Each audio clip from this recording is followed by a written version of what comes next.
This woman at the time was extremely legitimate and very well connected with people who raised and bred lions so that we could get a cub at the earliest possible age to, to bond with it. So she was very instrumental in that and helped us get a pair out of Midland, Texas, and she took one, and we were able to pick the one that we wanted, and so she took one. But fast forward, things got a little crazy with her over the years, and turns out that Dr. Good got a call one day a couple of years ago about this woman over in Alabama who had met with hard times, and people over there had a huge amount of strays, doggies, and kitties that they didn't want, and so they were becoming food for her big cats that she was no longer able to feed. And Dr. Good found out about it. He got a call, and he went over there and he took as many animals as he could take out of those boxes and did what Dr. Good does. And he brought them here, he vetted them, he took care of them, he turned them into adoptable, loving animals. And a lot of them went on to Underground Railroad up to New York or to the states that don't have that problem, and they became wanted animals, and now they have loving homes.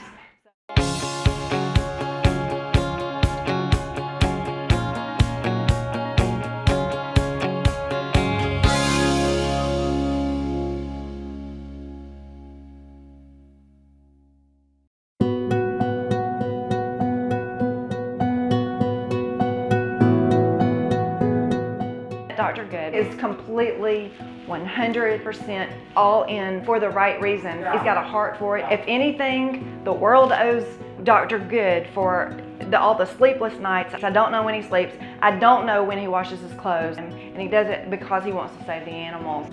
And he's my hero. That's why I'm here to say Dr. Good for president, because he does have a heart.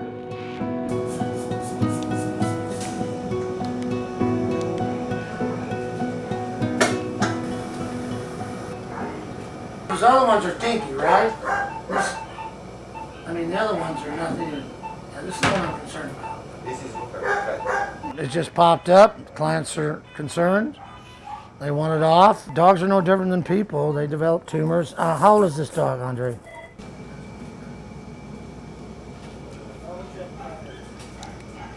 Then what's left after this? 2 homeless pets? Check in line 2, and 1 drop off.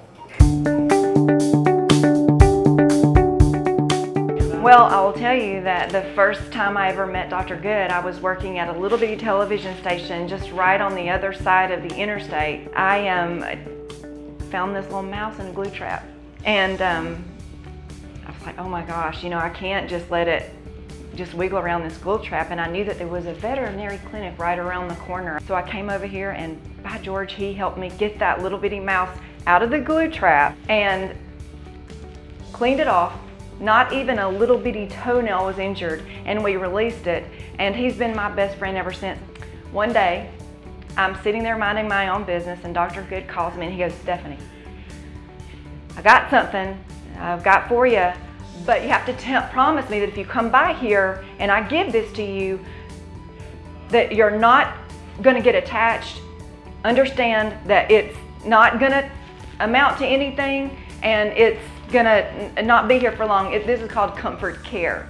And so I said, okay, I'm on my way.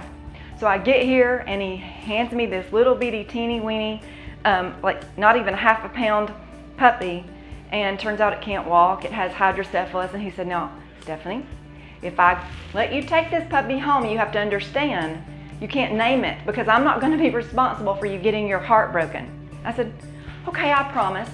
And I was out of the parking lot, but before that, the dog was Rudy.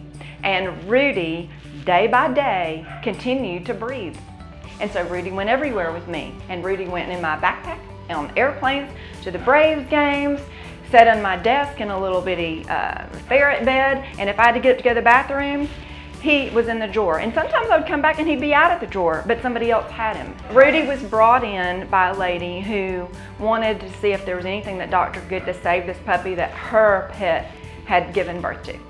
At about the 7-month mark. Now remember, Rudy wasn't gonna live a week. Rudy never got to be a pound, and Rudy never walked, but Rudy talked and Rudy loved. So I told Dr. Good one day, I said, Dr. Good, there's gotta be something we can do. This dog is incredible. I mean, I'm not giving up on this dog. Dr. Good agreed to go with me to the emergency clinic where he was a partner and where they had specialty doctors. While we were in there at that appointment, I go outside to get something out of my car and I come back. I said, Michael, Dr. Good, I think that's Bobby Cox. I know it's Bobby Cox sitting in the waiting room and they're not helping him. He's got a dog and he is clearly distraught over this dog.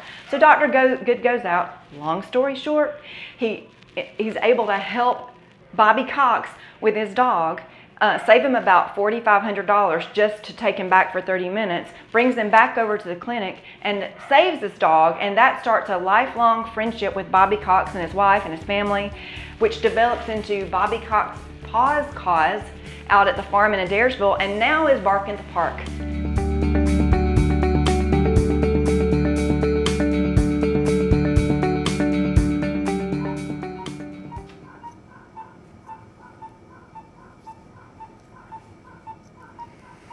Now this is a good sign. When we remove these tumors that have a major blood vessel feeding it, that usually doesn't bode well for the safety of the tumor. So this one's well encapsulated. That's a good sign. We see a syndrome in dogs called metaplasia, where the tumor, when it's small like this, it's just sitting there just quietly minding its own business. But as the tumor continues to grow, we run the risk of it becoming a malignant tumor. And then we'll put stitches on the outside, and this is pretty routine. I mean, it's pretty straightforward. But we're going to get rid of something that could cause problems down the road.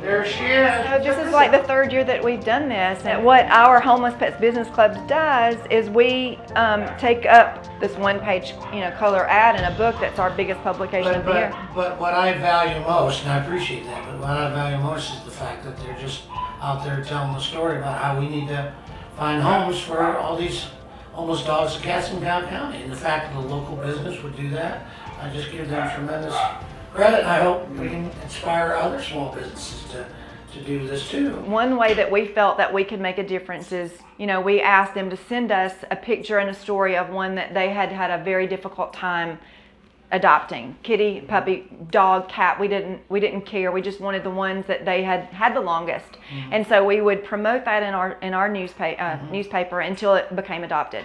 But then we had one that was part of our family. My best friend at the newspaper, and she's the co-president of the club, her uncle became terminal. He lived alone, but he had a special buddy named Patch. He knew his time was coming to a close, and he desperately wanted to make sure that Patch was okay. And so I called Michael, and you just have no idea. I was like, I'm going to call him and ask him for one more thing. And so he kept Patch for about 2 years. 2 years. I'm a great home. And now the lady that has Patch, she doesn't have terminal cancer, I hope. she comes in all the time, and now Pat, somebody always sends me a picture of Patch, which I share with Michelle and her family, and it just really touches their heart. If anybody thinks these animals can't make a difference in the world we live in, and the people that live in that world, they're big fools. I mean, to see the things we've seen, it's not by accident. Okay, so I know Sonny's up in heaven shining down.